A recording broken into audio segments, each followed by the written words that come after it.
Sometime late last year,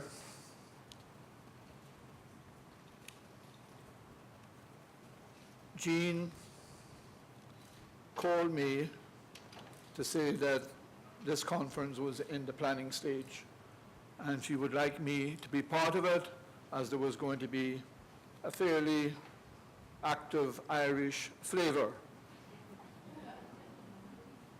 And I must say I'm very happy to be associated with this conference, and I'm also honored or delighted to know that Ireland is well represented by the participation of Pat Clark, CEO of Down Syndrome Ireland, and the effervescent Eileen Dunn, a strong proponent of rights in the disability field.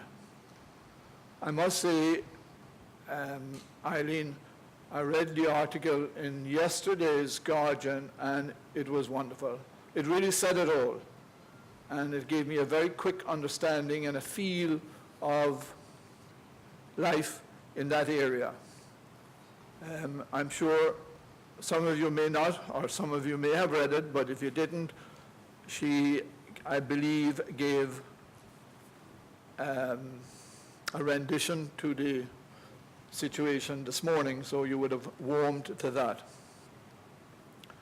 Also, in pursuing the agenda, I'm very comforted to know that we in Trinidad and Tobago have such a formidable team of expertise in the area of disability throughout our various communities.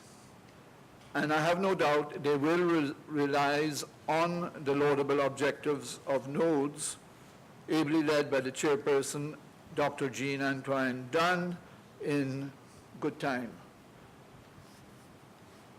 I would think very much that this conference, while one may say is not before its time, is also very complementary to a heightened public awareness of related activities reflected in the media within recent weeks. In reading one of those articles from a layman's perspective, I was taken by surprise to learn that in TNT we have some 50,000 at varying levels of disabled persons, and less than 18% of these are productively employed.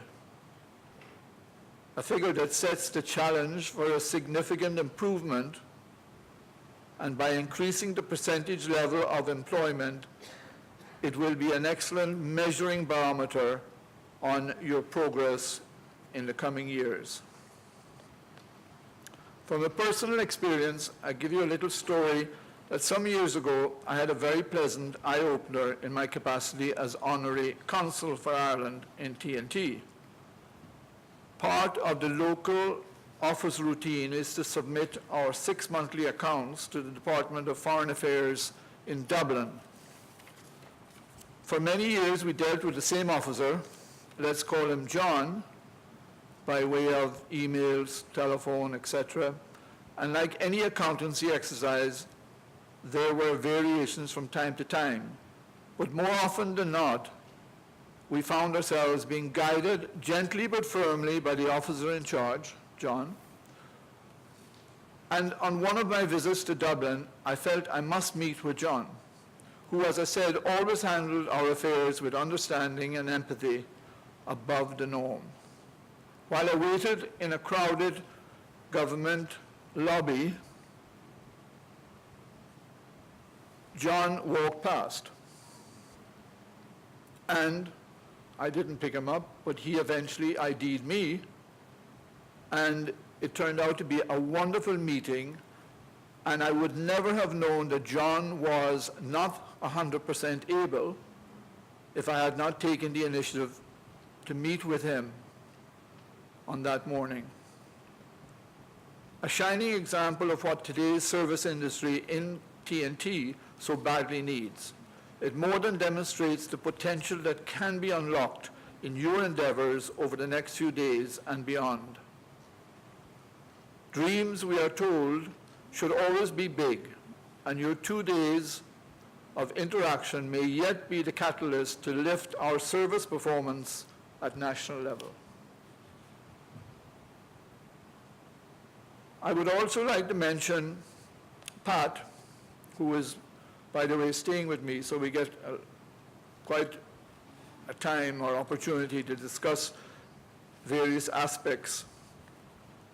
And he recently introduced me to a coffee table book, which has been produced by Down Syndrome Ireland. And it is made up of portraits of children between 1 and 12 that are in various ways disabled. But it's also commented on by the family, how they work and play as a family. And it really reaches out and gives a wonderful understanding in just photographs and portraits of what can be done and how it could impact on attitudes. Unfortunately, since speaking to Pat, he didn't bring extras with him at all. I think I may have the only copy. But if anybody would like, it's over 100 portraits, I'm sure, in it. If anybody is interested in going through it, it's definitely available on loan. In going through that booklet, it also reminded me of what somebody once said about the peoples of the world. How dull it would be if we were all lookalikes. And that gave me the variety, as I say, across the spectrum. So I would like to wish you all well, and may you succeed in all you do over the next couple of days and beyond. So looking forward to seeing the progress in little niches, wherever, in our country, TNT. And I thank you for listening. Yeah. Of course, the worst question for every parent of a child with a disability is, what will happen when I die? And this theme ran through all the interviews. One parent said when he became an entrepreneur, he started up his own business that could work towards developing facilities for children with disabilities. Other parents just said, basically, they don't know what they're going to do. I asked them how would they feel about assisted living facilities being developed for people with disabilities to live. And one mother said, well, yeah, because my mother's not around, and what will happen to my son if I die? We do need facilities like that. It's one thing to say that you're going to write a will and say, I want John and Mary to see about him. But when the time comes, if they say no, or if they change their minds, who's going to take on that responsibility? Not everyone will want it. So we need to have options. We need to have options so that we can know for a fact when God takes us, there is an option for our child. Of course, I had people who were much more in the traditional model, but those were people who were secure in their family situations. So one mother, for instance, said, a living facility? No, I won't put her in that. She live at home. I can't see giving her up to live with, no. That's not in my cards. It might work for other families, but it's not on my, no. The whole interview was full of no.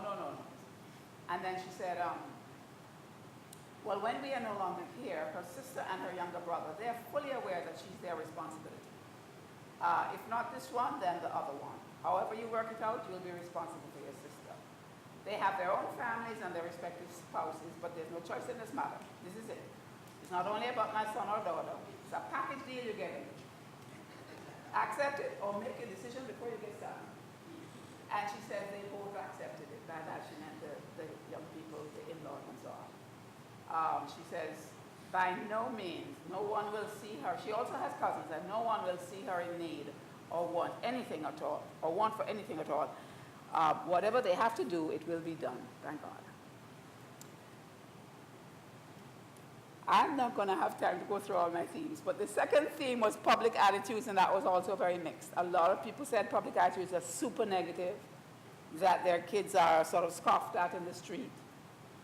But one woman told me a lovely story where she said, well, what I do is I explain. If somebody scoffs at my child, I don't get vexed. She said, I say to them, you know, this is what's wrong with him. This is why he's doing that. And she told me a story of how one day the kid used to be in love with, he had autism, he used to be in love with flags. And he went up to a lady's booth and she had flags in the booth, and he went and grabbed a flag. And the lady was about to get vexed, and the mother went up and she said, I'm so sorry. And she told him, no, Kwame, no, don't do that. That's not his real name, by the way. And went up to the lady and explained about the child. And she said, me and that lady are best friends to this day. So there's a reciprocity again, our willingness. Those of us who are working with kids with disabilities, those of us who have kids in our family, and people with disabilities themselves who can be self-advocates, to reach out and to give other people the opportunity also to be reciprocal. I would like to almost close, and then I'll make just one recommendation. But a big theme that came through that was related to public attitudes was the question of government support. And people talked about, I heard this today during the several sessions about people getting access to disability benefits. How do you get it? Is it public? The government needs to make this transparent. It needs to put it on the TV, on the radio, have a campaign to let people know what you're entitled to and how to get it.